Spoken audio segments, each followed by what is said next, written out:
नमस्कार, ताल ठोक के देख रहे हैं आप। मैं हूं आपके साथ रोहित सरदाना। क्या कश्मीर में आतंकवादियों और पत्थरबाजों के हौसले पॉलिटिकल प्रोटेक्शन की वजह से बुलंद हैं? और आखिर क्यों कुछ पार्टियों को पत्थरबाजों का दर्द तो दिखता है, लेकिन उनके मारे पत्थरों से घायल होने वाले जवानों के जख्म नहीं दिखते? आज ताल ठोक के सवाल हम उठा रहे हैं जम्मू कश्मीर के पूर्व सीएम और नेशनल कॉन्फ्रेंस के नेता उमर अब्दुल्ला के शेयर किए एक वीडियो के साथ। उमर अब्दुल्ला ने कश्मीर में सेना के अपमान वाले वीडियो के बाद एक वीडियो शेयर किया जिसमें एक शख्स को सेना की जीप के आगे बांधे हुए दिखाया गया है। इस वीडियो के साथ उमर अब्दुल्ला ने ट्वीट में लिखा कि सरकार इसकी फौरन जांच कराए। हम आपको बता दें कि जी न्यूज इस वीडियो की प्रामाणिकता की पुष्टि नहीं करता है। सूत्र बताते हैं कि यह जवान सेना का ही एक शख्स हो सकता है जिसे कि एक डेमो एक्सरसाइज के लिए जीप के आगे बांधकर पत्थरबाजों को संदेश देने का काम किया गया था।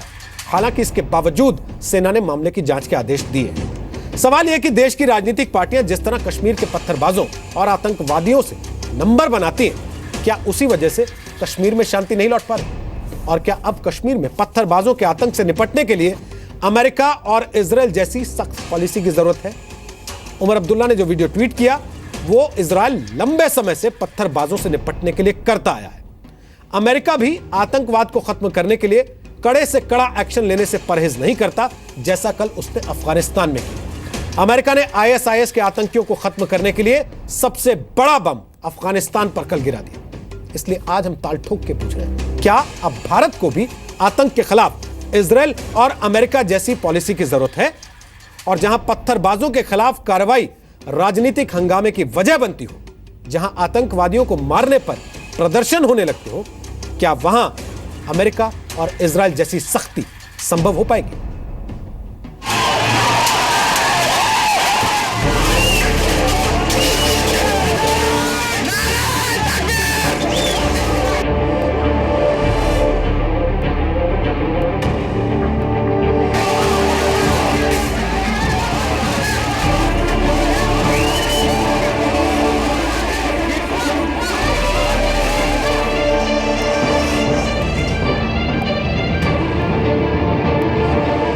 फारूक साहब कहते हैं कि आज जो है पीडीपी की सरकार पत्थरबाजों को, लड़कों को, जवानों को पैसा दे रही है पत्थर मारने के लिए। कुछ दिन पहले फारूक साहब ने कहा ये सारे नेशनलिस्ट हैं। फारूक अब्दुल्ला साहब ने जब इलेक्शन लड़ रहे थे उन्होंने पत्थरबाजों को मूवमेंट के साथ जोड़ा, उनको इंस्टिगेट किया, और आज जो हालात बने हैं उसके लिए बहुत बड़ा कंट्रीब्यूशन जो है फारूक अब्दुल्ला साहब और उनकी पार्टी नेशनल कॉन्फ्रेंस का है। इसको कंडम करना हर एक नागरिक का कर्तव्य है, बिकॉज अगर वो इस देश को अपना परिवार समझता है और अपने परिवार के साथ या अपने एक्चुअल परिवार के साथ भी अगर इस तरह का बिहेवियर वो बर्दाश्त नहीं कर सकता है तो इसको कंडेम करना, इस पर रिएक्ट करना, इस पर नपुंसक बनकर ना बैठे रहना बहुत इम्पोर्टेंट है। ना है कि कश्मीर के हालात जितने आज खराब हैं इतने खराब पहले कभी नहीं रहे। सरकार को विजडम से काम लेना चाहिए, गोली की बजाय लोगों से बातचीत करके इस मसले का हल निकाले। खूब गाले देते हैं, खूब उसकाते हैं, उसकाने से हमें क्या फर्क पड़ना है? उनका काम है, हमारा काम है सेम रखना। तो हम लोग ये सोचता हूँ कि क्यों ऐसे कर रहे, हम इनकी रक्षा के लिए। हम बहुत दुख होता है इन लोग जब पत्थर मारता है, बहुत दुख होता है हमको। ताल ठोक के आज का पहला सवाल, जवानों के अपमान पर सन्नाटा, पत्थरबाजों पर एक्शन से हंगामा। दूसरा सवाल, अब्दुल्ला को पत्थरबाजों का दर्द दिखता है, सेना का नहीं।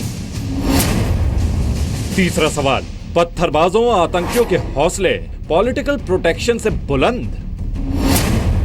और ताल ठोक के आज का चौथा सवाल, आतंक के खिलाफ अमेरिका इजराइल वाली पॉलिसी का।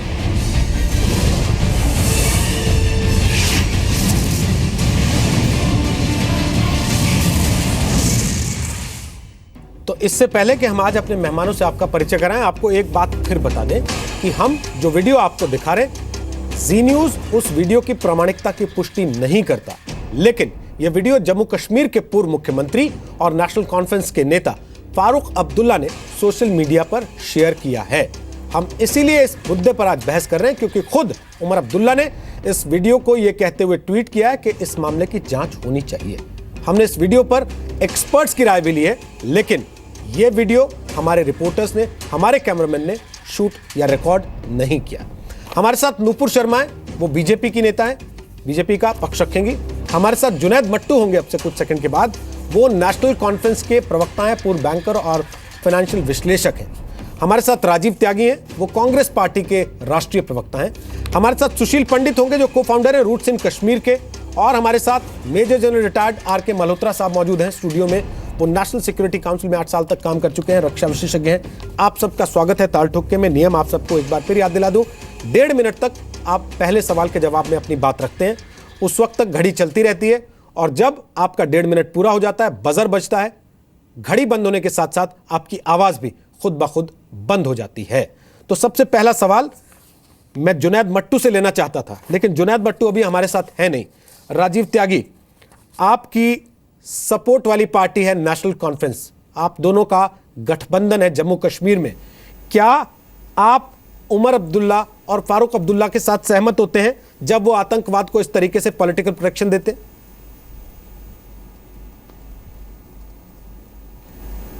जी बिल्कुल सहमत नहीं हूं और कांग्रेस पार्टी बिल्कुल भी आतंकवाद के किसी भी कदम की कहीं भी सराहना या सहमति व्यक्त नहीं कर सकती, ऐसा मेरा विश्वास है और ऐसा मेरा मानना है। और मैं व्यक्तिगत रूप से भी और कांग्रेस पार्टी की तरफ से बहुत स्पष्ट कर देता हूं आपको, ये जो वीडियो मैंने देखी उमर अब्दुल्ला जी के, मैंने ट्विटर अकाउंट पे भी किया और उन्होंने कहा कि आउटरीच को रोकने के लिए, पत्थरबाजी को रोकने के लिए कदम सेना उठाना चाहती है। इसकी वीडियो की प्रामाणिकता की जांच होनी चाहिए, इसमें कहीं कोई संशय नहीं है। लेकिन बहुत स्पष्ट कर देता हूं कांग्रेस का रुख बहुत स्पष्ट है, पत्थरबाजी किसी भी कीमत पे बर्दाश्त नहीं होनी चाहिए। और हम सरकार से पीडीपी की आग्रह करेंगे कि जिस तरह से उन्होंने बुरहान वानी की मृत्यु से पहले 673 पत्थरबाजों को रिहा किया था, क्या सोच समझ के पत्थरबाजों को रिहा किया गया था, पीडीपी सरकार को उस पर आत्मावलोकन या आत्मचिंतन करने की जरूरत है। और भारतीय जनता पार्टी को निश्चित रूप से इस विषय में कहीं ना कहीं पीडीपी सरकार को बात करना होगा कि जम्मू कश्मीर में कैसे पुनः शांति की बहाली हो। और बहुत स्पष्ट एक बात कह देना चाहता हूं आपको, क्या नाम उसका, रोहित जी, संख्या बल का मतलब ये होता है कि आप जो संख्या में कम लोग बाग हैं उनका ख्याल रखें। जिस तरह से हिंदू ख्याल रखते हैं पूरे देश में मुसलमानों का, उसी तरह से संख्या बल अगर कश्मीर में विशेष रूप से अक़लियत के लोगों की ज़्यादा है तो उनका फर्ज बनता है, यही जमहूरियत है, यही संविधान की रक्षा होगी कि वो माइनॉरिटी की वहां पर रक्षा करें जहां जहां अक़लियत। राजीव जी, अच्छा लगा आज जो आपने ये बात कही ना। अक्सर मैं आपसे ये बात कहता हूं तो आप लोग कहते हैं कि धार्मिक रंग क्यों दे रहे हो, आज आप खुद धार्मिक रंग ले आए इस चीज़ में। बहरहाल वापस आऊँगा तब आप इस पे जवाब दीजिएगा। नूपुर शर्मा, वीडियो को लेके आपके पास सरकार की तरफ से कोई औपचारिक पुष्टि या इनकार है? देखिए, कोई सफाई देने की बिल्कुल भी रोहित जी इसमें ज़रूरत नहीं है। लेकिन हाँ, यहाँ जब कांग्रेस के प्रवक्ता और नेशनल कॉन्फ्रेंस के लोग ऐसी राजनीति करते हैं कि हाथी के दांत दिखाने के कुछ और खाने के कुछ और, तो फिर ऑब्वियस सी बात है कि सवाल खड़े होते हैं। वैसे तो ये बात करते हैं कश्मीर की, भारत के साथ अखंडता की, लेकिन जब भी ये सत्ता में नहीं होते विपक्ष में बैठना पड़ता है तो इंडियन डेमोक्रेसी मुर्दाबाद, जो अभी हाल ही में 2 दिन पहले कांग्रेस के और नेशनल कॉन्फ्रेंस के नेताओं ने लगाया है इलेक्शन कमीशन के ऑफिस के बाहर, और साथ ही में सर्जिकल स्ट्राइक्स के ऊपर प्रश्न चिन्ह उठा देना, हमारी आर्मी के ऊपर प्रश्न चिन्ह उठा देना, और साथ ही में ऐसे बयान दे देना जिसमें आप साफ कर देते हैं कि जब कुलभूषण जाधव साहब की जब बात चल रही है तो कांग्रेस के नेता सामने आके कहते हैं कि जो आजकल चल रहा है इसमें पाकिस्तान की नहीं, इसमें भारत की गलती है। वैसे तो असलियत पे ग्राउंड पे राजनीति इनकी ऐसी चलती है। इसमें फारूक अब्दुल्ला साहब के भाई भी इन्वॉल्व हैं, मुस्तफा कमल साहब, जो उन्होंने भी यही ऐसी कुछ पुष्टि करी है। ये वैसे तो पत्थरबाजों के बिल्कुल उनको श्रेय देने के बिल्कुल आप ले लीजिए वर्ज पे रहते हैं, लेकिन यहाँ पे टीवी पे आके बड़े बड़े बोलते हैं। इन पत्थरबाजों को बढ़ चढ़ के इनका समर्थन मिलता है जब ये विपक्ष में होते हैं। मैं इनसे पूछना चाहती हूँ, किस तरीके की घटिया राजनीति है कि आप उल्टा मुंह करके हमारे ही सुरक्षा दलों के ऊपर उंगली उठाते हैं, उन पे ही प्रश्न उठा देते हैं, और वैसे आप कहते हैं कि जी नहीं, हम तो कश्मीर और भारत की अखंडता पे विश्वास करते हैं। इसके ऊपर ठीक, 1.5 मिनट पूरा हो गया। सर, मैं आपसे पूछता हूं, आपने राजीव त्यागी जी को भी सुना, आपने नूपुर शर्मा जी को भी सुना, आपने वीडियो भी देखा है। हालांकि उस वीडियो की प्रामाणिकता की पुष्टि नहीं है, लेकिन अगर ये वीडियो 1% को सच हो तो परसों जो सेना के जवान के साथ किया जा रहा था, उसके बाद क्या आपको लगता है कि जो इजराइल करता है पत्थरबाजों के साथ, वो भारतीय सेना का करना जायज़ है? बिल्कुल जायज़ है। मुझे कोई भी अफसोस नहीं है, ना मुझे इस बात की शर्म है कि सेना ऐसी कर रही है। सेना को इस किस्म की चीज़ें बहुत पहले करनी चाहिए थी। मुझे शर्म आती है वो सीआरपीएफ का वीडियो देख के कि एक जो अपनी ड्यूटी करने के लिए गए हैं, खुद से नहीं गए, एक पॉलिंग हो रही है जिसके लिए इलेक्शन कमीशन को उनको भेजा गया, वो उधर गए हैं और जब वो वापस जा रहे हैं उनको हूटिंग कर रहे हैं, उनको उन टांग अड़ा के उनको आप गिराने की कोशिश कर रहे हैं। और मुझे तो शर्म आती है कि पुलिस के जो उधर जिम्मेवार लीडर थे उन्होंने ऐसे होने कैसे दिया। आपको ड्रिल्स बदली करने पड़ेंगी, आपको काम करने का तरीका बदली करना पड़ेगा। और ये जो आप वीडियो दिखा रहे हैं, इस किस्म के कई और वीडियो सोशल मीडिया में हैं जिसमें फारूक अब्दुल्ला साहब खुद क्या कर रहे हैं, उमर अब्दुल्ला साहब क्या खुद कर रहे हैं, उन वीडियो की बात नहीं करते। पर इस वीडियो के बारे में सच्चाई क्या है? सच्चाई ये है कि एक पोलिंग पार्टी उधर गई, उनको 500 लोगों ने घेर लिया। जब वो घिरे हुए थे उन्होंने एक सेव आवर सोल्स का मैसेज दिया और वो मैसेज फौज के पास गया। फौज की एक छोटी सी दस्ती उधर थी, उन लोगों ने उधर उसको भेजा। एक यंग ऑफिसर उसको लीड कर रहा था। जब उसने देखा कि तरीका क्या, कि गोली चलाऊं, अपना जो हक है और अपना जो एम्यूनिशन उसको इस्तेमाल करूं या कोई और तरीका इस्तेमाल करूं, तो उसने एक ऐसा तरीका इस्तेमाल किया जिसमें मिनिमम फोर्स मैक्सिमम इफेक्ट का इस्तेमाल हुआ। इसकी समझदारी की दाद देनी पड़ेगी कि उसने इस तरह करके दिखाया। अगर एक्चुअल उसको कुछ करना था तो उसको सिर्फ एक ऐलान करना था कि इसके हट जाएं, नहीं हटेंगे तो गोली चलाऊंगा। ठीक। राजीव त्यागी, आपका सर 1.5 मिनट पूरा हो गया, वापस आता हूं। राजीव त्यागी, आपका और नेशनल कॉन्फ्रेंस का तो चलिए समझ में आता है, आप लोग कह देते हैं जी उनका बयान अलग हो सकता है, हमारा बयान अलग हो सकता है। आपकी अपनी पार्टी के नेताओं के बयान अलग अलग हो जाते हैं। आपके राशिद अलवी कह रहे हैं कि पत्थरबाजों के साथ नरमी से पेश आना चाहिए, आप कह रहे हैं कि पत्थरबाजों के साथ सख्ती से पेश आना चाहिए। कोई एक पॉलिसी क्यों नहीं है आतंकवाद को लेकर इस देश के राजनीतिक पार्टियों की? देखिए, बहुत स्पष्ट है रोहित जी, बहुत स्पष्ट मैं बताना चाहूँगा कि देश की सेना पे कांग्रेस पार्टी को प्राइड है, गर्व है, इसमें कहीं कोई दो राय नहीं है। 60 साल हमने शासन किया तो सेना मजबूत बनी तो कहीं ना कहीं हमारी राजनीतिक इच्छा शक्ति रही होगी। लेकिन यह भी स्पष्ट है कि किसी भी समस्या का समाधान राजनीतिक इच्छा शक्ति से, राजनीतिक तरीके से ही हो सकता है। मैं आज की डिबेट पे किसी भी तरह से मैं ये नहीं कहूँगा पीडीपी के बारे में बाप बेटी की सरकार किसने कहा था, किसका गठबंधन है, किसको करना चाहिए, लेकिन जो संवैधानिक पद पे बैठे हुए लोग बाग हैं, सबसे जिम्मेदारी उनकी बनती है। और निश्चित रूप से भारतीय जनता पार्टी की सरकार केंद्र में और पीडीपी और भारतीय जनता पार्टी की सरकार प्रदेश में है। अब इस समस्या का समाधान क्या होगा? इस समस्या का समाधान मनमोहन सिंह सरकार ने जिस टाइम 7 तरह के ग्रुप्स बना करके और उनको सबको जोड़ करके कश्मीर के आह्वान से बात करने की कोशिश की थी, उससे निश्चित रूप से समाधान निकलने शुरू हुए थे। दूसरी बात मैंने बहुत स्पष्ट की, मैं बहुत स्पष्ट कहता हूं कि संविधान अगर हमें यह कहता है कि हमें बराबरी का अधिकार है तो निश्चित रूप से बराबरी का अधिकार यह कहता है कि अन्याय को अन्याय कहना चाहिए। सीआरपीएफ के जवान के ऊपर जब इस तरह से हमला होता है वो भी अन्याय है। और निश्चित रूप से जो लड़का इस तरह से बैठाया गया है, अगर ये स्ट्रेटजी सेना की है कि हालांकि इस वीडियो की पुष्टि कहीं नहीं है, अन्याय दोनों तरफ से है। अन्याय भारत की धरती पे नहीं होना चाहिए। मेरा यह मानना है कि सेना कश्मीर से लेकर कन्याकुमारी तक देश की सुरक्षा में अपने प्राणों की आहुति देती है, उसके जवान के साथ जिन भी लड़कों ने इस तरह का कार्य किया है उन्हें बख्शा नहीं जाना चाहिए, उन्हें निश्चित रूप से बिहाइंड द बार होना चाहिए। लेकिन राजनीतिक व्यवस्था, राजनीतिक संवाद, टेबल पे बैठ के संवाद वो हमेशा चलता रहना चाहिए। लेकिन मैंने जो कहा बहुत स्पष्ट कहा, मैं बहुत स्पष्ट सर, हमने देखा आपने पंजाब में कैसा राजनीतिक संवाद किया था उग्रवादियों के साथ। बहुसंख्यकों को आपको याद नहीं होगा सर, सारी कहानियां छपती थी तब भी। गिल साहब के राज में, गिल साहब का राज ही कहूंगा उस समय, क्योंकि सरकारों से पूछ के नहीं होता था जो होता था। मुझे पता था पंजाब आप फिल्में बनवाते थे जस्टिफाई करने के लिए कि सिनेमा के पर्दे पे जाके देखें लोग कि भाई आतंकवाद से निपटने के लिए, उग्रवाद से निपटने के लिए क्या क्या करना पड़ता है। आज आप बैठ के कवर फायर देते हैं आतंकवादियों को, पत्थर फेंकने वालों को। कंप्लीट करने दीजिए, कंप्लीट करने दीजिए, मुझे सिर्फ 30 सेकंड और दे दीजिए, कंप्लीट करने दीजिए।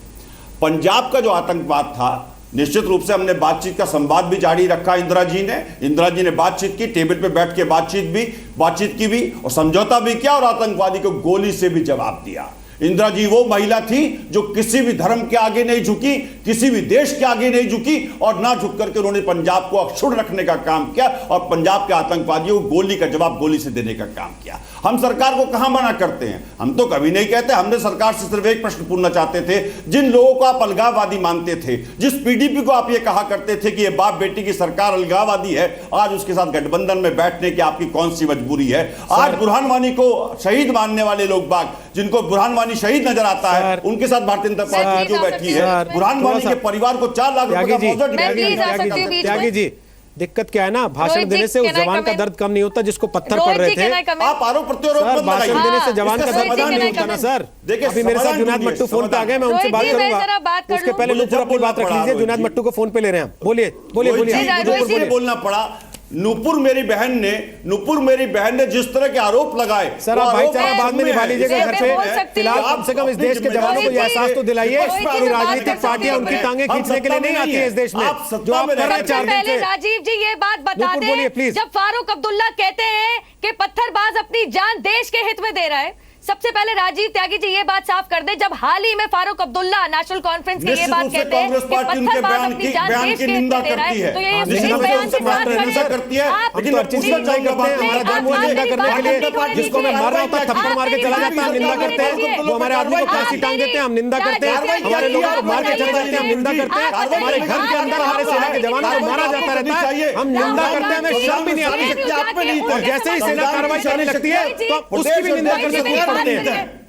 हम उसकी भी निंदा करने कूद पड़ते हैं। ये कहते हैं कि सेना ने कैसे कर दिया भाई, इसकी तो निंदा करो, क्योंकि हमारी दुकान चलती है निंदा करने से। किसके विरुद्ध भी करनी है? हमारी दुकानें चलती है निंदा करने से राजनीतिक पार्टियों की। इसलिए आप लोगों को मजा आता है निंदा करने का खेल खेलने में। आपकी सरकार नेचुरली जानती नहीं है, सरकार रुक जाइए थोड़ा सा, और 2000 अब रुकिए 1 मिनट, रुकिए रुकिए त्यागी जी रुक जाइए, त्यागी जी रुक जाइए, त्यागी जी रुक जाइए, त्यागी जी थोड़ा सा रुक जाइए। जुनैद मट्टू फोन लाइन पे आ गए हमारे साथ। जुनैद मट्टू मुझे सुन पा रहे हैं आप? जी आप सुन पा रहे हैं मुझे? जी हम सुन पा रहे हैं आपको। जुनैद मट्टू, सीआरपीएफ के जवान का एक वीडियो आया था 2 दिन पहले से चल रहा है, आपने भी देखा होगा, उमर अब्दुल्ला साहब ने भी देखा। उन्होंने उसको लेके कोई दर्द, कोई तकलीफ, कोई आहत होने जैसी भावना ट्वीट नहीं की, लेकिन पत्थरबाजों को कवर फायर देने के लिए वो फटाफट एक वीडियो ढूंढ के ले आए और उसको ट्वीट कर दिया। इसका मतलब हम क्या समझे? आपको जो समझना है आप समझिए, सिंपल आंसर, जो समझना है समझिए। मतलब तो हम मान लेना कि वो आतंकवादियों की पैरवी करते हैं? जो समझना है समझिए, क्या फर्क पड़ता है? आपके समझने से क्या होता है? समझ लीजिए जो समझना है। मतलब इस देश के लोग कुछ भी समझे वो बेवकूफ हैं, आप लोग अपनी दुकानदारी चलाते रहेंगे ऐसे ही? आपको जो समझना है, आपका नाम जो भी आप समझिए। मेरा नाम जान के आपको कोई फायदा नहीं होगा सर, उससे कोई फर्क भी नहीं पड़ता इस देश को कि मेरा नाम क्या है, लेकिन उमर अब्दुल्ला का नाम क्या है और फारूक अब्दुल्ला का नाम क्या है उससे फर्क पड़ता है, और वो क्या बोलते हैं उससे अंतर पड़ता है। आपने सवाल बहुत लंबा सा पूछा, मैंने बड़ा सीधा सवाल पूछा जुनैद मट्टू। सीआरपीएफ के जवान को लोग मार रहे थे, उमर अब्दुल्ला को दर्द नहीं हुआ, लेकिन पत्थरबाजों को कवर फायर देने के लिए वो फटाफट एक वीडियो ढूंढ लाए। इसका मतलब क्या समझूं? आप जैसे लोगों ने एग्जीक्यूशन स्टाइल एक वीडियो देखा, एक 15 साल के बच्चे को पॉइंट ब्लैंक रेंज पे मारा जा रहा है 10 फुट की दूरी से, आपको दर्द नहीं होता? आपको, आप कितने बेशर्म? 15 साल का बच्चा कौन था? बुरहान वानी था क्या? नहीं, अभी आप पहले तो आपको पता नहीं, अभी जो वीडियो आया है 9 अप्रैल का, जो एग्जीक्यूशन स्टाइल एक सीआरपीएफ आईटीबीपी ट्रूपर का एक वीडियो ऑथेंटिकेट हुआ है अभी, कि उसने एग्जीक्यूशन स्टाइल से 15 साल के बच्चे को मारा, और वो तो पत्थर नहीं मार रहा था, 10 फुट की दूरी से उसके सर पे गोली मारी गई। तभी मैं कह रहा हूँ जो समझना है बाढ़ में जाओ समझो, कोई फर्क नहीं पड़ता है।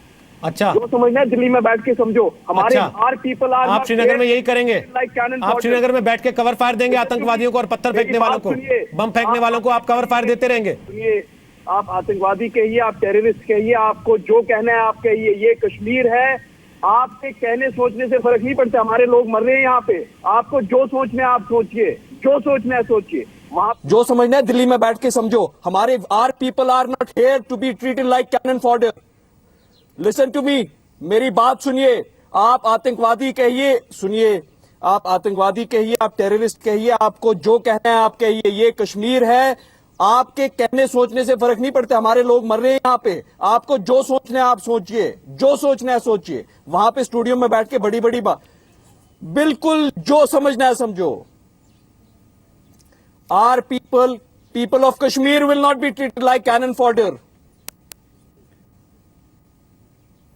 राजीव त्यागी, शर्म आ रही है एक सवाल ये देख करना के चाहता टीवी हूं पर मैं। कि आप लोगों का गठबंधन है आपस में? अभी आप बड़ी बड़ी बातें कर रहे थे त्यागी जी। अगर आप अलाउ करें तो। हाँ मैं अलाउ कर रहा हूं सर, मैं तो पूछ ही रहा हूं आपसे। आप अलाउ करें तो सवाल करूं। सवाल क्या करेंगे सर, आप तो जवाब देने के लिए उनके साथ, आप गठबंधन में उनके, वो कह रहे हैं भाड़ में जाओ दिल्ली के लोग, जो भाड़ में जाओ, कहा सर उन्होंने? जो भी महानुभव जी, सुन लीजिए ना प्लीज। जो भी महानुभव या नेशनल कॉन्फ्रेंस से बैठे हैं उनसे एक ही सवाल है मेरा, कश्मीर के लोगों को बजट से प्रावधान होता है? कश्मीर में क्या पूरे देश के लिए बजट या प्रावधान होता है? कश्मीर के नागरिकों के वही अधिकार हैं जो निश्चित रूप से पूरे देश के नागरिकों के अधिकार हैं। पूरे देश के नागरिकों को जो अधिकार है वही कश्मीर के नागरिकों के अधिकार हैं। फिर ऐसी भाषा का इस्तेमाल क्यों नेशनल कॉन्फ्रेंस की तरफ से?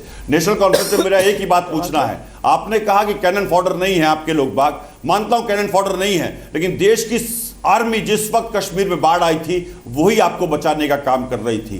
पाकिस्तान जब गोली बरसाता है देश की आर्मी आपको बचाने का काम करती है। फिर इस तरह की भाषा का इस्तेमाल क्यों? मैं बहुत स्पष्ट कर देना चाहता हूं कांग्रेस पार्टी की तरफ से आपको मेरे मित्र, कांग्रेस इस भाषा का समर्थन नहीं करती है और कांग्रेस बिल्कुल भी इस भाषा को नहीं मानती है। मैं मानता हूं डायलॉग से चीजें सुधरती हैं, लेकिन सेना के जवान का मनोबल टूटने का मतलब है देश के मनोबल का टूटना।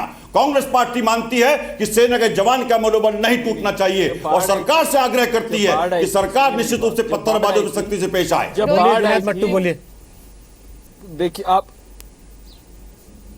आप मेरी बात सुनिए। आइएगा नूपुर, एक बार जुनैद मट्टू बोल ले फिर आप आइए। मेरे मित्र ये भाषा इस्तेमाल मत करिए। ठीक है राजीव जी, ये भाषा इस्तेमाल मत करिए। ये भाषा बहुत अहंकार की भाषा है। ये भाषा पूरे देश के हित की भाषा नहीं है।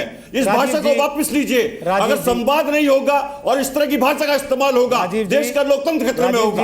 राजीव जी अब उनको सुन तो लीजिए, कितना असर पड़ रहा है आपकी बातों का, सुन तो लीजिए। बोले जुनैद मट्टू। हिंदी ने बोला नहीं मुझे बोले,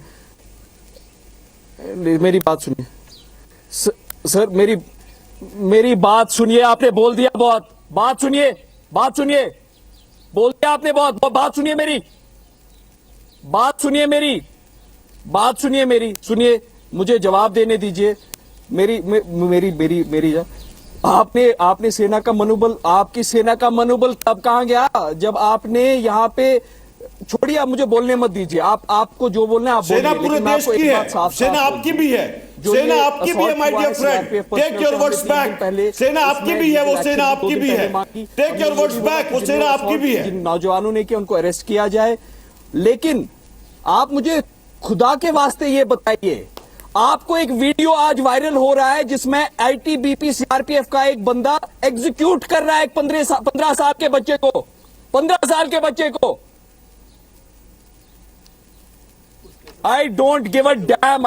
My name is Junaid. I don't take words back. ये कौन सा वीडियो इस सेना हमारी भी, हमारे 15 साल के बच्चे को एग्जीक्यूट कैसे किया जा रहा है? जीप के साथ बांध के उसको परेड कैसे किया जा रहा है? जीप का बांध है रस्सियों से। उसके बाद कहेंगे कि ये भी वीडियो वायरल हो रहा है और मान लेगा सब कोई आदमी नौजवान को कि जो आपने कह दिया वही सत्य है। बिल्कुल क्या करेगा वो? फूल फेंकेगा, आरती करेगा आपकी। रोहित जी मैं आ सकती हूँ? बात करते हैं आप पहले हाथ में पेट्रोल बम लेके फूल फेंकने आते हैं ना वो लोग, अन्याय नहीं होना फेंकने चाहिए, आते हैं, कहीं भी हिंसा नहीं होनी चाहिए, लेके आरती करने आते हैं सेना के जवानों की प्रदर्शन के नाम पे। क्या उन पर कार्रवाई नहीं होनी चाहिए? निश्चित रूप से उनके ऊपर कार्रवाई होनी चाहिए।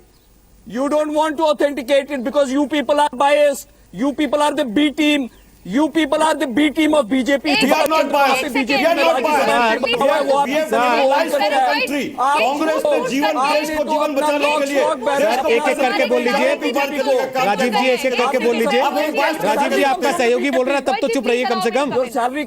आपकी गठबंधन पार्टी, आपको शर्म आ रही होगी ये सुन के, इसलिए आप कोशिश कर रहे होंगे कि इसकी आवाज ना सुनाई दे, लेकिन सच यही है राजीव जी कि ये आपकी सहयोगी पार्टी है। आप लोग कितना मर्जी नाता बताते रहे कि नहीं हम इनके समर्थन में नहीं है, उन्होंने साफ कहा बाढ़ में जाओ। उन्होंने कहा आपकी सेना ऐसा करती है और ये आप लोगों की जवाबदेही बनती है कि पाकिस्तान की बी टीम को आप प्रमोट करते हैं कश्मीर में, उनके राज परिवार को आप बढ़ाते हैं कश्मीर में,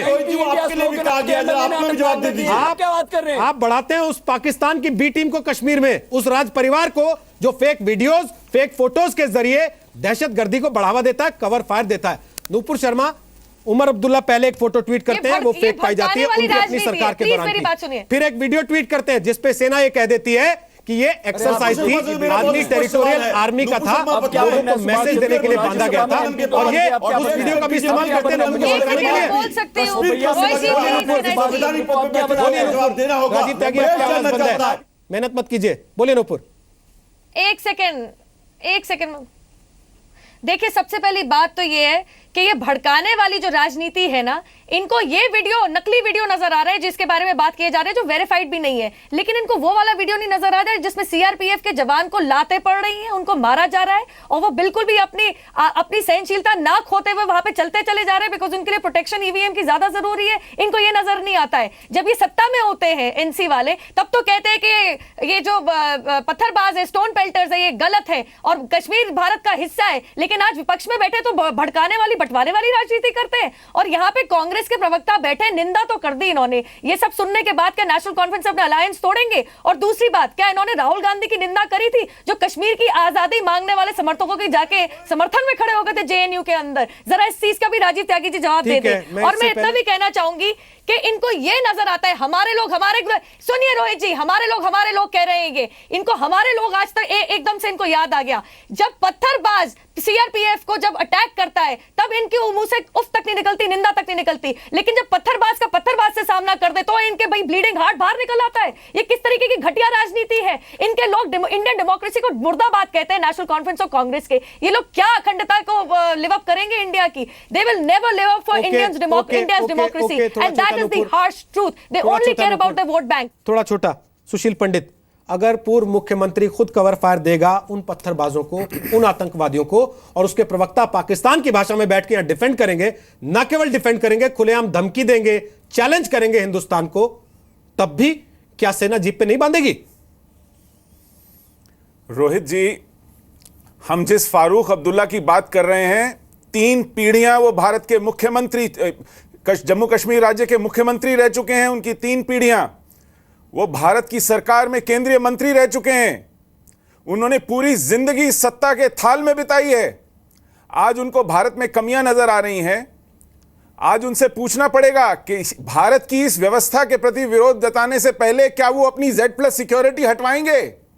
आम नागरिक की तरह घूमेंगे उसी असुरक्षा में जिस असुरक्षा में हम 3.5 लाख हिंदू शरणार्थी बनने पर मजबूर हुए?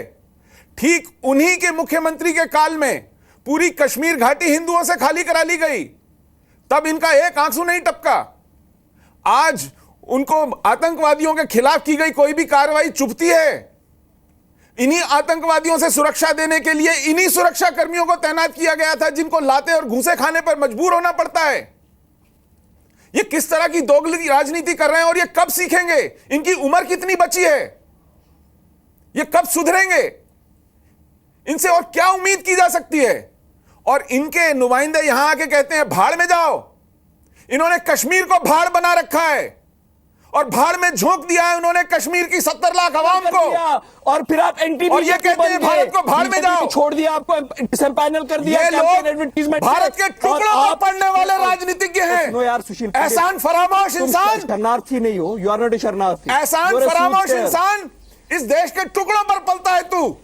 तुम तो भाड़ में जाओ सुशील पंडित। भाड़ में भेजते हो हमको। हमारे लोग भाड़ बना रखा है कश्मीर को, रहने लायक नहीं छोड़ा किसी को। People are not cannon fodder. हिंदुओं को तो तुमने अपनी सांप्रदायिकता के चलते निकाला। पंडित, आज मुसलमान बाहर आकर शरण ले रहे हैं। तुम 2 पैसे के आदमी हो, तुम बीजेपी के टुकड़े बाहर आकर शरण मुसलमान लेने लगा। 2 पैसे के आदमी हो तुम।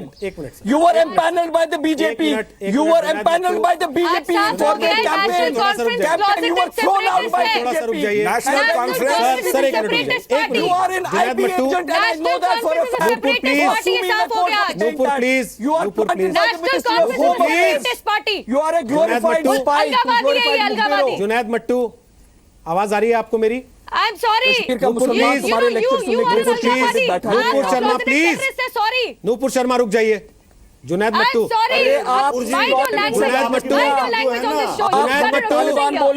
जुनैद मट्टू, आवाज आ रही है आपको मेरी? Very good, call us whatever you want, call us Taliban, Call us whatever you want. Junaid Mattu, Call us Taliban. Whatever you want. We will Junaid stand by Mattu, our people. We will stand by our people. Junaid We Mattu, will stand by our people. Junaid Mattu, We अगर will उन लोगों Nobody के will साथ stand by jihad. We will Junaid stand Mattu, by our अगर आप people. उन लोगों के Jihad साथ खड़े will be होते targeted to the last man.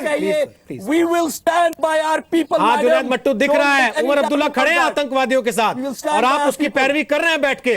Farooq Abdullah खड़े हैं आतंकवादियों के साथ और आप सीना ठोक के कह रहे हैं कि हाँ हम आतंकवादियों के साथ हैं। ये दिख रहा है इस देश की एक राजनीतिक पार्टी की स्थिति क्या हो गई है, क्योंकि वो विपक्ष में है तो वो आतंकवाद की पैरवी कर रही है खुलेआम बैठ के और टीवी पे बाकी देश को चैलेंज कर रही है। ये स्थिति है सर, ये स्थिति है जुनैद मट्टू। प्लीज सर बोलिए। जुनैद मट्टू, आप पैनल डिस्कशन के लायक हैं नहीं जुनैद मट्टू। आपको शुक्रगुजार होना चाहिए लोकतंत्र का, जहां मजबूर हो जाते हैं कि आप जैसों को मंच देना पड़ता हमें, वरना ये कहा जाएगा कि इनको बोलने नहीं दिया गया। आप लायक नहीं है इसके कि आप लोगों को देश में राष्ट्रीय टेलीविजन पर बैठ के बोलने का मौका दिया जाए। जिस तरीके की आपकी भाषा है, जिस तरीके के आपके विचार हैं और जो काम आप करना चाहते हैं और जो कर रहे हैं, आप राजनीति की शक्ल में आतंकवाद फैला रहे हैं। जुनैद, प्लीज पाकिस्तानी, आप बोलिए sir. Junaid, you are a Pakistani. क्या लोकतंत्र? एंड ये सिर्फ भारत की पेशेंस है। लोकतंत्र तुम जैसे लोगों को बर्दाश्त कर रहे हैं। बना दिया Junaid, you are a Pakistani. आपके मालिक को राज्यसभा का एमपी बना दिया। ये बंद करके आपके मालिक केस चलना चाहिए था सबवर्जन का। ये सिर्फ भारत की प्रजातंत्र है जो तुम्हें सह रही है, नहीं तो इस किस्म की भाषा से पहले तुम्हारा गला घोट दिया जाता जिस किस्म से तुम पाकिस्तानी भाषा बोल रहे हो। और देश के अंदर देश की सेना के, देश के सीआरपीएफ के जवान के साथ कुछ होता है तो तुम चुप हो। और हमारे अवाम कश्मीरी हिंदुस्तानी है, कश्मीरी भारत के अवाम है। आप लोग पाकिस्तानी हो, तुम लोग जो भड़का रहे हो, तुम लोग पाकिस्तानी हो। कश्मीरी लोग भारत के अवाम है, भारत के अवाम है। आप लोग भड़काते हो, मेरा यार, आप लोग भड़काते हो जुनैद। और फौज को सीधा करना है तो आप जैसे लोगों को सीधा करे, कश्मीर अपने आप चुप हो जाएगा।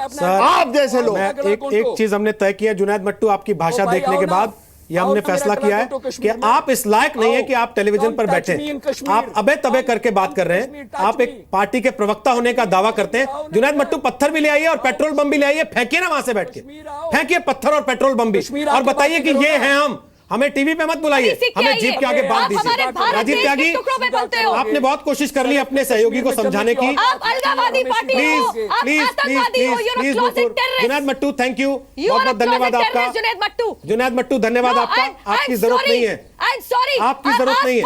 जुनैद मट्टू आप जा सकते हैं। राजीव त्यागी आप कीजिए जुनैद मट्टू की पैरवी, कीजिए राजीव त्यागी जुनैद मट्टू की पैरवी बैठ के, आप करिए, आप डिफेंड कीजिए उनको भी और उमर अब्दुल्ला को भी, फारूक अब्दुल्ला को भी और उनकी हरकतों को भी और इनकी भाषा को भी। मैंने माय डियर फ्रेंड, करिए ना, कड़ी निंदा कर दीजिए सर, कड़ी निंदा बहुत अच्छा रास्ता होता है। Give me 30 second. 30 नहीं सर, 1 मिनट दीजिए कड़ी निंदा करने के लिए, फेवरेट काम है आप लोगों का। मैंने जो भी देश के नागरिक, जी न्यूज के सम्मानित व्यूअर्स मुझे सुन रहे हैं, बहुत स्पष्ट मेरे रुख को और कांग्रेस के रुख को जान चुके होंगे।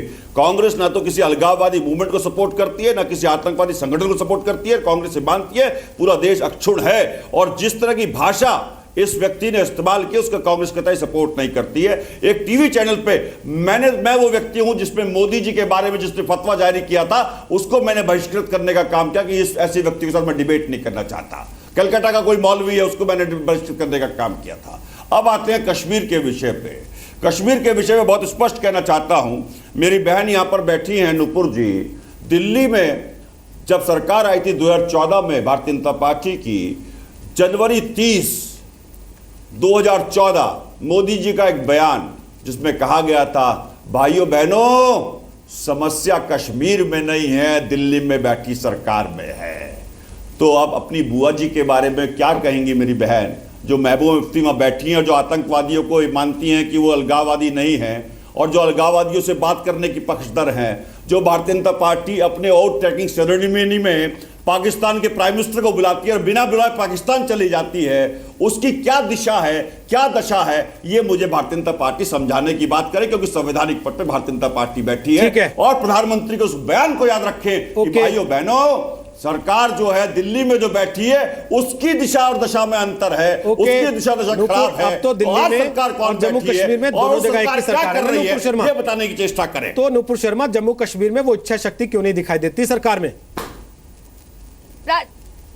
मैं जरा जी जितने भी नाटक कर ले टीवी पे बैठ के, जरा आज की बात कर ले। सच्चाई तो ये है कि इनके फादर नाटक नहीं कर रहा हूं, सवाल उठा रहा हूं, आप राजीव जी आपके दोगलेपन को खोलने का काम कर रहा हूं। नहीं बोल रही थी प्राइम मिनिस्टर ने कहा था आवाज बंद बाप बेटी की सरकार नहीं, बिल्कुल नहीं, वो आपके समय में कोई टोका-टाकी नहीं कर रही थी। त्यागी जी, आपकी आवाज बंद है, नुपुर अपनी बात पूरी कीजिए, उसके बाद आपके पास आ रहा हूं।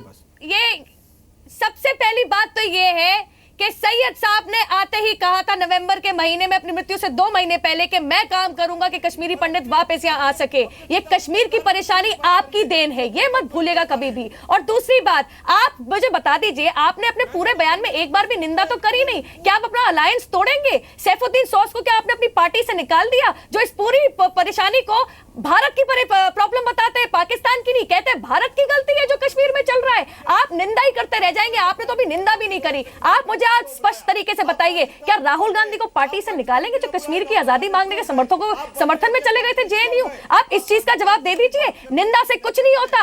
आपके तो भैया बहुत ज्यादा काले कर्म है जहां तक कश्मीर का सवाल आता है। मेरा मुंह मत खुलवाइए आज आप क्या बैठ के, नहीं तो सारा काला चिट्टा बाहर आ जाएगा। ये नेशनल कॉन्फ्रेंस की जो भाषा का प्रयोग हुआ है ना, ये भी आपके समर्थन, आपकी अलायंस पार्टी है, ये मत भूलिएगा। और इनके रहते हुए 2010 के अंदर या ठीक है नुपुर, थोड़ा छोटा रखते हुए, नुपुर थोड़ा छोटा रखते हुए, और भी मेहमान है सुशील पंडित।